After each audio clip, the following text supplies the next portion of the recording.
大阪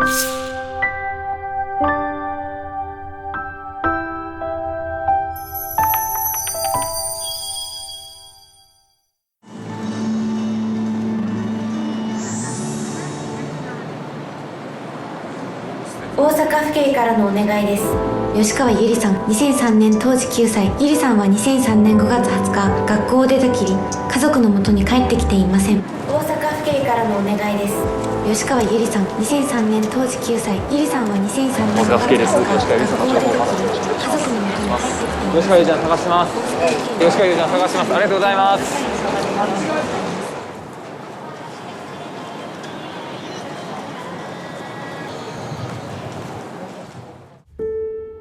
当時9歳だった吉川ゆりさん。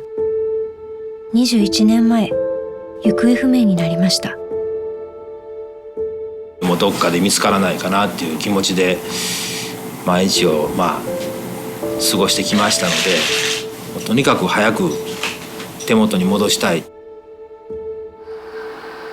大阪府警が最大の懸案と位置づける誘拐事件は未解決のままです。大阪府警察のみならず日本警察にとりまして本事件が絶対に解決しなければならない重要事件の一つであることに変わりはございません。入手した警察の内部資料をもとに事件を検証すると糸口がつかめず行き詰まる捜査の状況が見えてきました。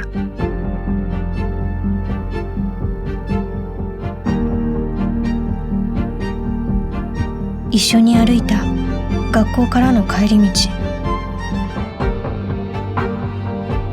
急に友達がいなくなるっていうのがもうちょっとどういうことか分かんなすぎて、なんか多分坂に向かって手を振ったのは覚えてるんですよ。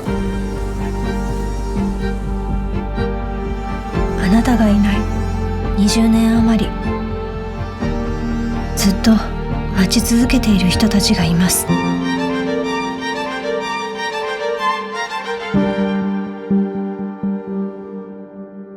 大阪府熊取町で一昨日から小学4年生の女の子が行方不明となっています。警察では事件に巻き込まれた可能性が高いとみて公開捜査に踏み切りました。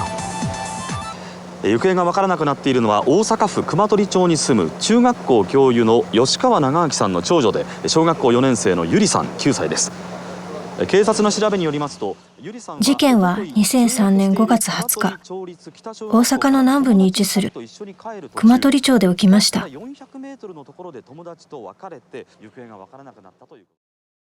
どんな子でした？可愛らしい子、しっかりしたな、可愛らしい、そんなよその人についていくような子じゃない。同じ子供を持つと親としてですね、吉川さんの子供さんの親御さんの心中もやっぱり察してますし。午後7時27分ごろ、母親から警察署に届いた一本の電話で事件は発覚しました。娘が帰宅しない。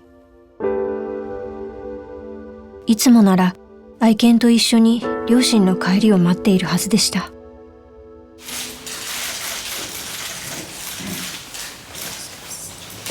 ものすごく怯えてるやろし、不安になってると思うんです。会えるというのを信じてますので、とにかく元気でいてほしいなと、頑張ってほしいと思います。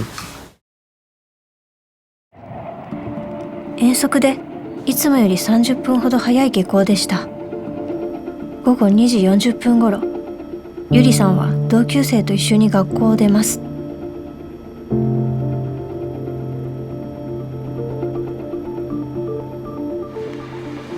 同級生3人の少し前を歩いていたゆりさんは交差点を曲がりました。一人坂を登りきると、振り返って3人に向かい手を振ったといいます。家まであと400メートルの場所。同級生3人が見たゆりさんの最後の姿でした。大阪府警は何者かに連れ去られた可能性が高いと判断しました。身代金の要求はなく、犯行の動機も見えないまま、翌日には公開捜査に踏み切ります。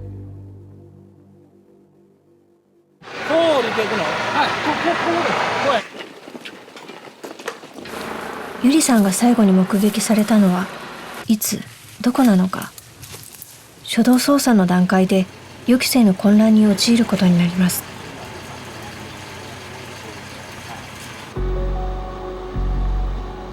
同級生3人と別れてすぐ、自転車に乗った同級生の男の子とすれ違っていました。遅いな、バイバイ。ゆりさんが男の子とすれ違ったのは午後2時59分頃と推定されています。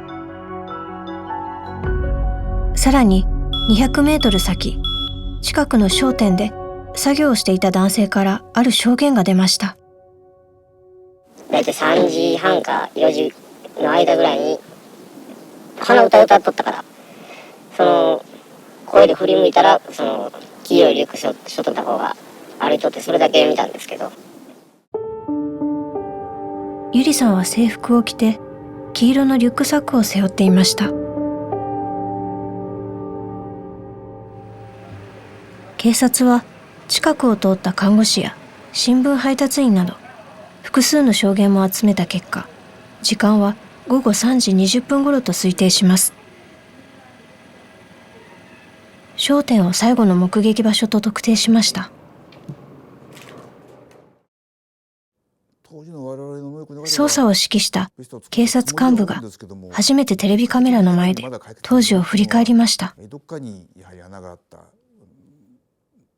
本当に感じとしては、こんな短い期間に時間帯でこんな短い場所で、こういった犯行がなるのかなということでかなりびっくりした記憶がありますね。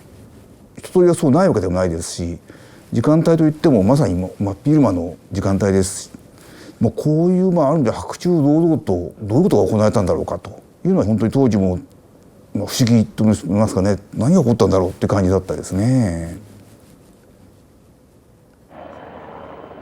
特定した最後の目撃現場をもとに情報を一つ一つ積み上げる中で、ある矛盾が明らかになっていきます。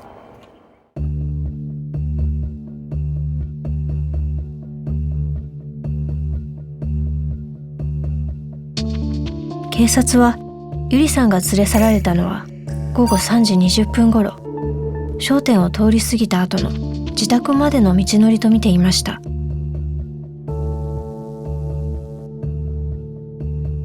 詳しく調べると、目撃時間は実際には午後3時50分頃で、ゆりさんではない別の女の子だったことが分かりました。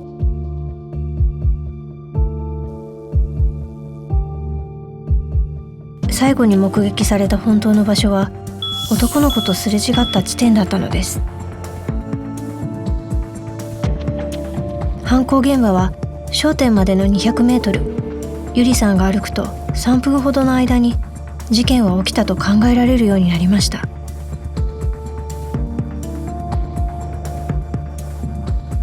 警察が訂正の発表をしたのは事件のおよそ1ヶ月後でした。捜査に携わった15人の関係者たちが証言したのは、誘拐事件に特有の初動捜査の難しさでした。初動が難しかったと思う。当時は防犯カメラもドライブレコーダーもほとんどない。目撃情報が鍵となるが、誘拐事件という性質上、直後の聞き込みは慎重にならざるを得ない。被害者の命が優先となる。初動に関しては当初といろんな情報が錯綜しますので、混乱ということでもないですけど、いろいろな情報が錯綜して、その中で精査をつけてこれが正しいのかっていう作業は随分していたのは事実です。当時の捜査員の思うとすれば、どっかいろんな情報の中で一つあればそれでぐっと進むわけですので、必ずそういったものがあるはずだという思いでやってたというふうに思いますね。元捜査員の多くが口にしたのは、解決できていないことを悔やむ言葉です。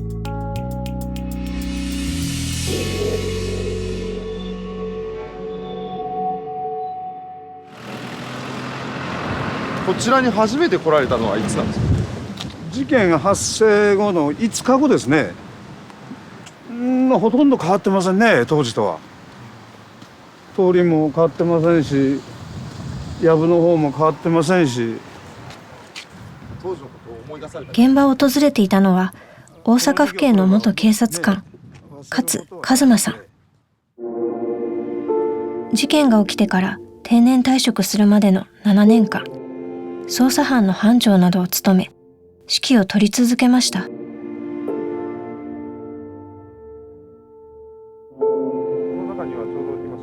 引退した後も何度も現場に足を運び続けていました。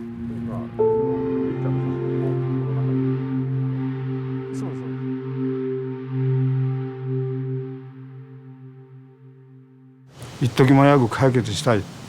あの子自身のためにね、一日も早く真実を明らかにしたいという気持ちは今でも変わってませんのでね。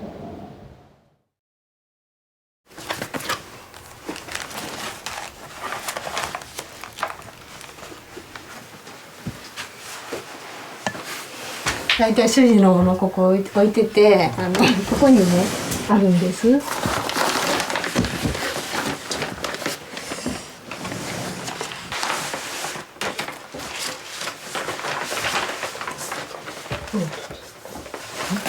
今話してたんですけど、この手帳を持って捜査の時とかずっと使ってたみたいですよね。いつもゆりちゃんのことは頭の中にあったん違いますかね。勝さんは5年前、がんのため69歳で亡くなりました。5月20日、事件の発生日が命日となりました。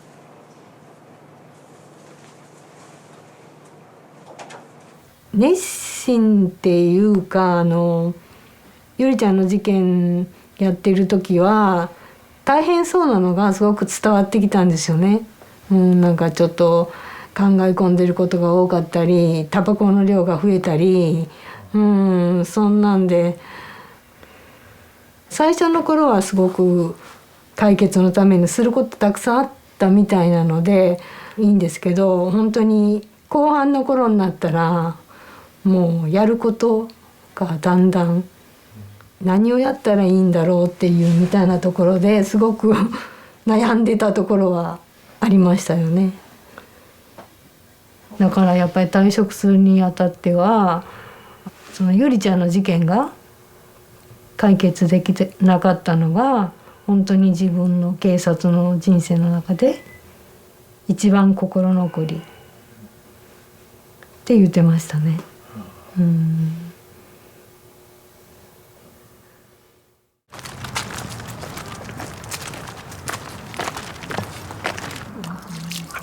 家で事件のことはほとんど話さなかったといいます。事件とか一緒だったっていうのは本当に心残りやったし、なんかそのことをみんなに訴えたかったのかなとかね、世からでもどっからでも本当に力を貸して事件解決してほしいなっていうことは重ねて心の中で思います、私自身も。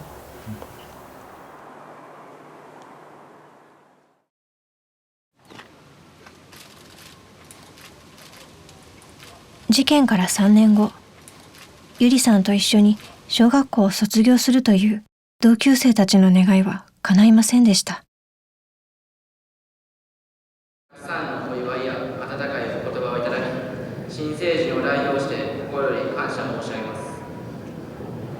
す。改めて考えたらもう僕ら20歳になって、小4の時にいなくなって、もうかれこれ倍経ってるんで、えらい長いこと帰ってきてない。一刻も早く帰ってきてほしいということだけですね。友人たちは20年が経った今も待ち続けています。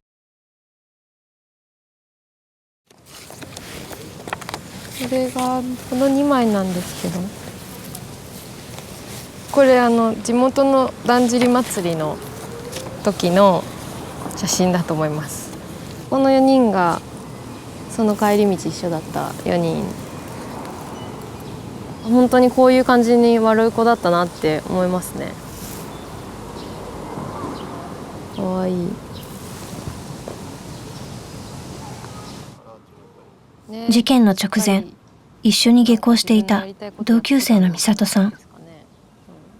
真面目だったし、すごく。小3の時に私が引っ越してきて、それで同じクラスになって席が近くて、で、帰り道も途中まで一緒だったんで、それで仲良くなって、私が覚えてるのはゆりんちによく行ってて、なんかピアノを弾くのを見てたりしてました。おぼろげな記憶の中に残るゆりさんとの思い出。おっとりしてるし、なんか朗らかな感じ、印象としてはそんな感じなんですけど、一緒に何かしらの作業をしてて、そしたらなんか私がすぐサボろうとするのをゆりに諭されてたらしいですすごいしっかり者だったらしくて、確かにそんな感じだったんですけど、その具体的なエピソードを私は覚えてなくて、母に聞いたらなんか私はよく怒られてたらしいですゆりに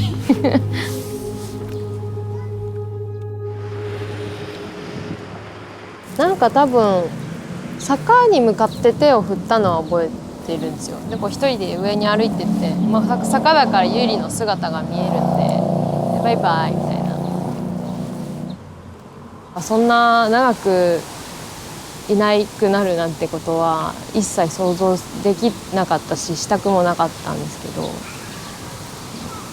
っぱなんか時間が経てば経つほどもうすごい無力感みたいなのがあるなって思います。なんか何もできないので。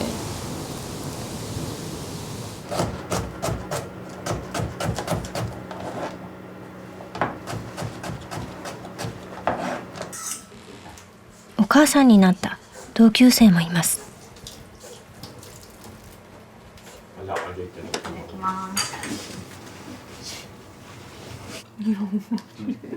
ゆりさんと同じクラスだった中川さん。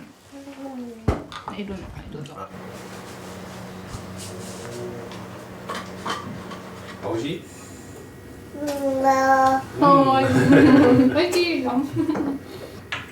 毎日ね、こうやって生活していることも当たり前と思ってることも当たり前じゃないかなっていうのはその時に感じました。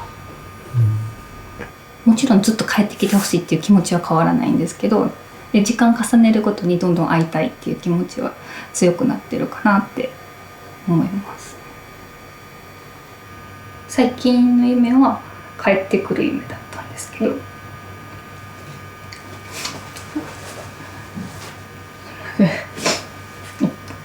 それでゆりが帰ってきて「おかえり」って言ってる夢でした。急にその夢見たかわからないんですけど急に。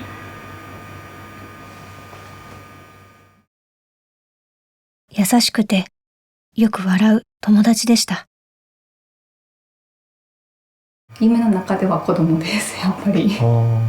当時のゆり、私もねアルバムと比べて結構顔変わったりしてるんで、どんな姿になってるのかなっていうのも思うんですけど、なんか旅行行った時とかもしかしたらすれ違ってるかもしれないとか思うことはあります。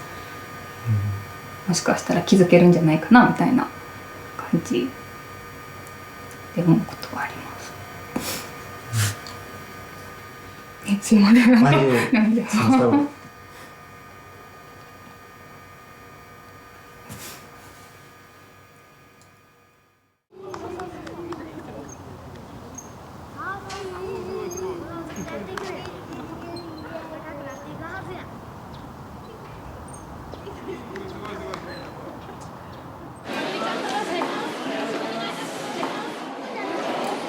情報を求めて街中で呼びかけ続けてきたゆりさんの両親。20年間そばで支えてきた人たちがいます。探します。お願いします。こんにちは。地元の NPO 法人代表の三本松義治さん。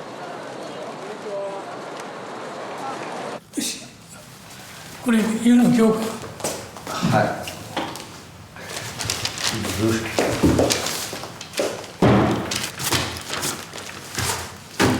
30万枚のビラがこんだけになりました。約5000枚ぐらいになりました。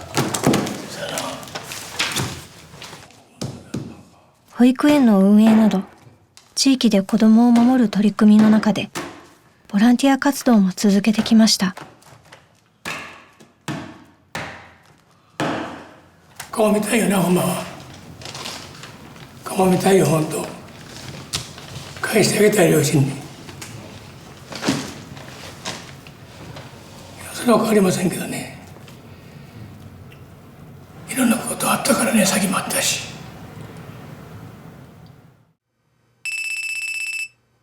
ゆりさんの父親は事件の翌年から4年間にわたり詐欺の被害に遭っていました。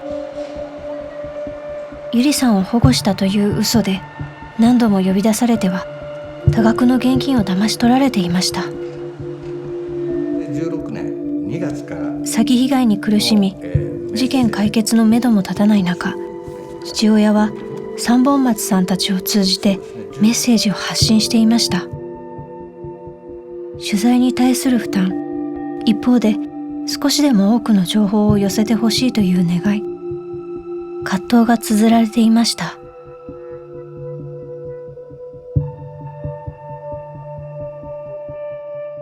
何も言えないな。察することできるけど、本当に気持ちなんか分からへんやんか、深さなんかは。ボランティアって言っても応援させてもらってるという形やけど、それは両親になかったら分からんよ、こんな苦しさは。それは苦しいと思うね。自分しか分からん気持ちだと思うわ。きっと我慢して押し殺して気を目指してまた落ち込んで。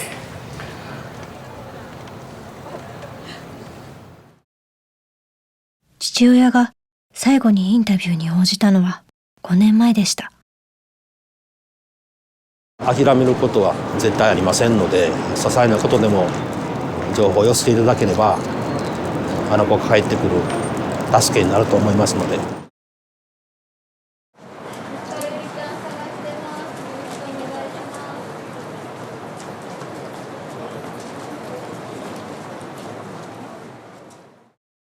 すみません、よろしくお願いしま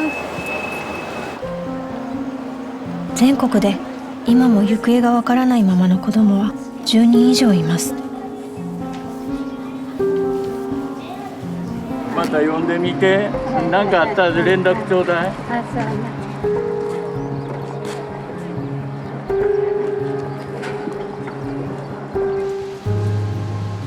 事件に巻き込まれた可能性が高いと判断された一人が吉川ゆりさんです。事件から4年後、有力な情報提供者に公的な報奨金が支払われる制度の対象になりました。もう一人、群馬県で女の子が誘拐された事件も報奨金制度の対象になっています。当時4歳だった横山ゆかりさん。28年前、行方がわからなくなりました。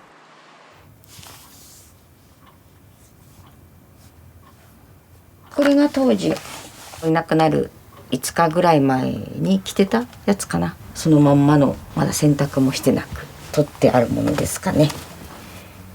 事件当時早く見つかるものと思ってたので、年代に合わせた衣類とかもバッグとかにちょっと入れてたんですけども、好みもあるだろうと思って、それはちょっと今はしてなくて言ってももう30過ぎてるので、やっぱね、自分の好きなものというか。活発で元気な子でしたよね。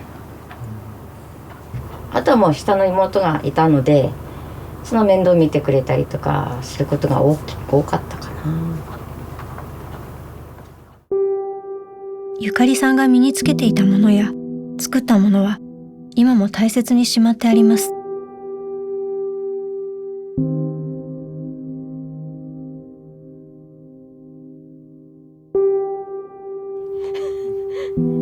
いつも見える場所に手作りした棚にはたくさんの写真を並べています。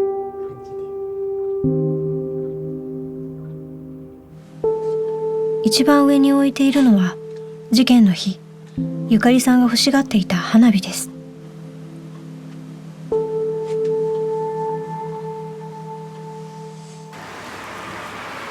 1996年7月7日、群馬県太田市のパチンコ店。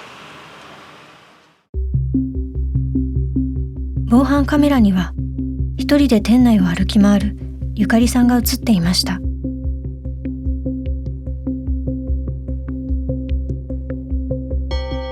パチンコ台には目もくれず、辺りを見回しながら徘徊する男。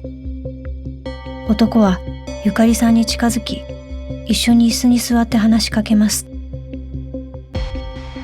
この後、ゆかりさんは行方がわからなくなりました。警察は男を重要参考人として捜査していますが、今も未解決のままです。まず謝りたいです、ごめんなさい、申し訳なかったねっていうことを伝えたいです。ゆかりにはあの時ね、パパがちゃんと見てあげなくてごめんなさい、言ってください。ほとんど最近泣かなかったんだけど、ちょっとごめんなさい。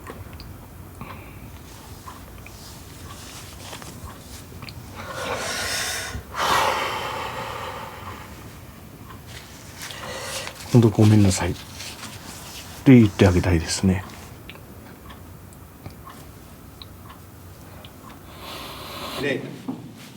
8年前、ゆかりさんと同世代の警察官を前に胸の内を語りました。常に新たな視点で事件を見つめ直してほしいと願っています。信じて今まで生活を頑張ってきてました。ゆかりはなぜ見つからないんだろうという毎日考えています。一刻も早くゆかりが見つかるように犯人を逮捕してください。練習をしてくれたりとか感謝してるところはあるんですけど、もうちょっとこうやり方を変えてやってみてもいいんじゃないかなっていう本音ですけど、いざやっぱり偉い人たちの前になると言えなく、どういう話でいいかわかんないんですけど、なんか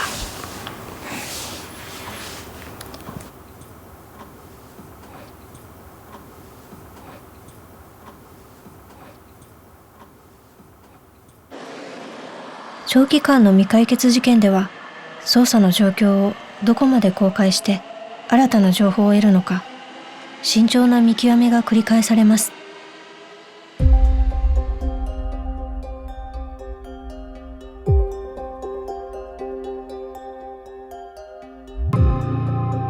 熊取町の現場近くでは不審な車の目撃情報が相次いでいました。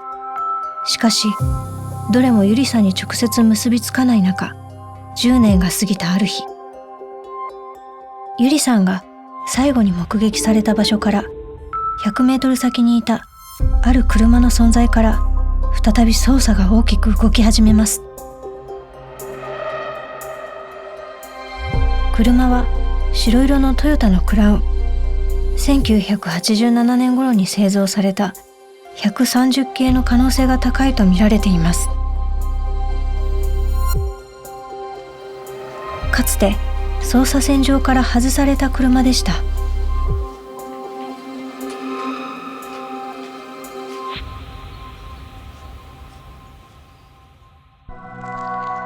車を運転していた目撃者は対向車とすれ違うため、止まっていたクラウンに接近します。車の中を見ると男と目が合い、奥にいる小学3年生ぐらいの女の子は泣いているように見えたといいます。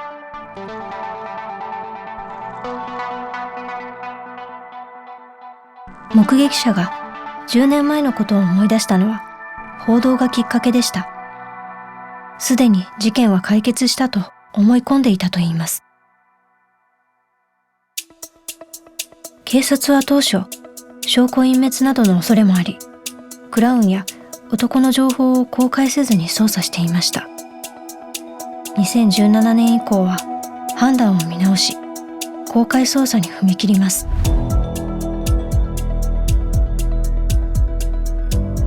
一方、警察はクラウンの男など不審人物の似顔絵を複数枚作っていますが、現在も公開していません。似顔絵は顔の照合システムで前歴者の絞り込みなどに利用されています。ただし、公開して情報を募るかどうかは慎重に判断せざるを得ない事情があるといいます。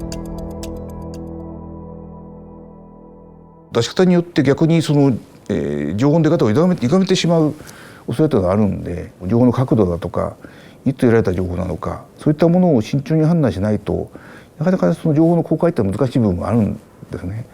ですからそこはそういった中でのまさに当時の捜査幹部の判断ですし、現在の捜査幹部の判断でもあるんだろうと思います。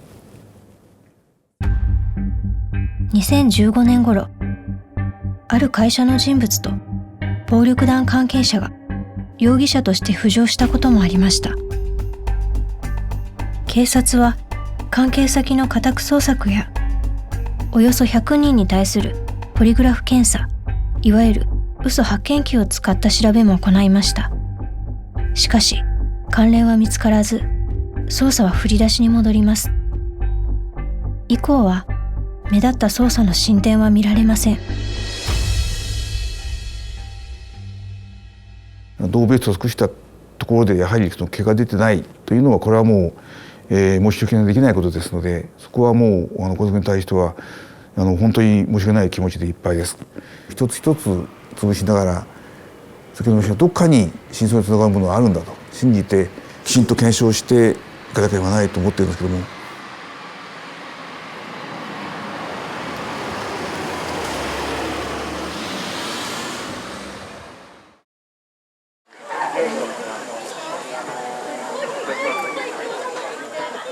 熊取町からゆりさんがいなくなったこと、地域の人たちも忘れていません。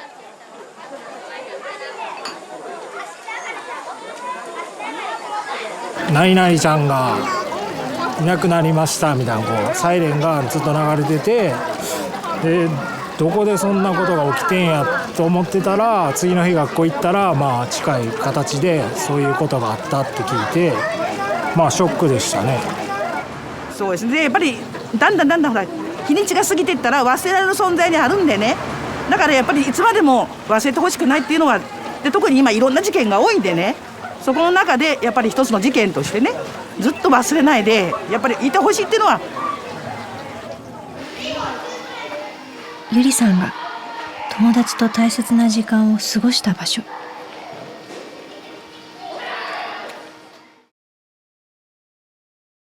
一人がいないということ、ゆりさんのことを忘れないでほしいと、当時の教師たちが願いを込めて綴った言葉です。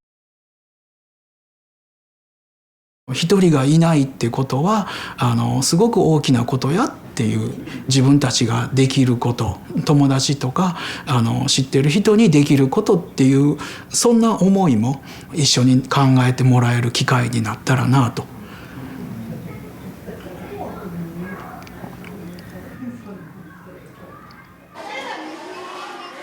今も子どもたちに伝え続けています。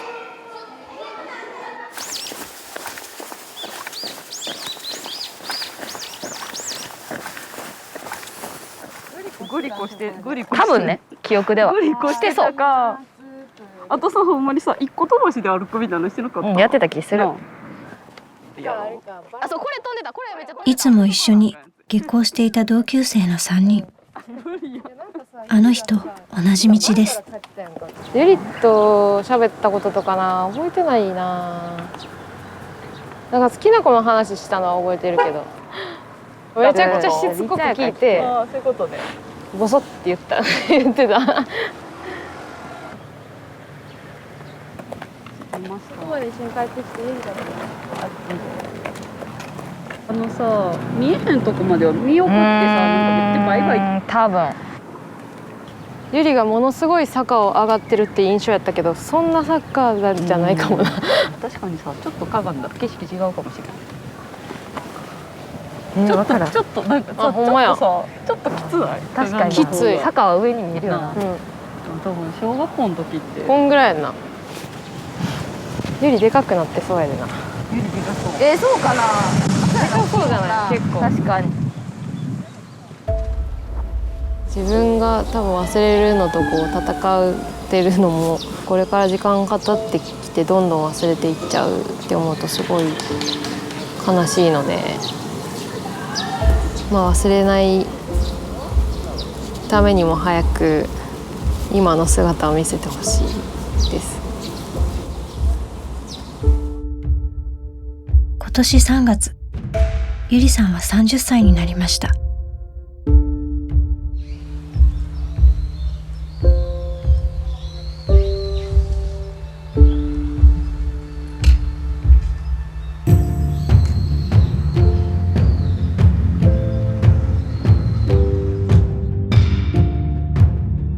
吉川ゆりさんがいなくなってから21年。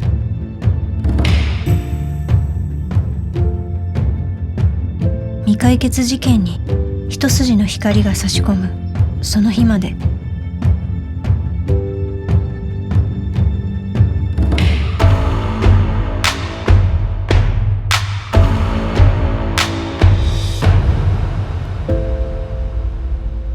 あなたに届いてほしい。願いはただ一つです。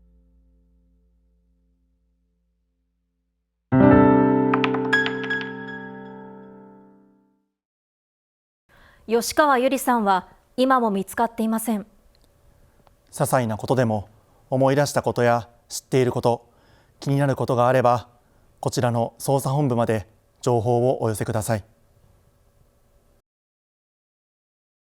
ご覧いただきありがとうございました。チャンネル登録もぜひお願いします。月曜から金曜の夕方は関西情報ネット10をよろしくお願いします。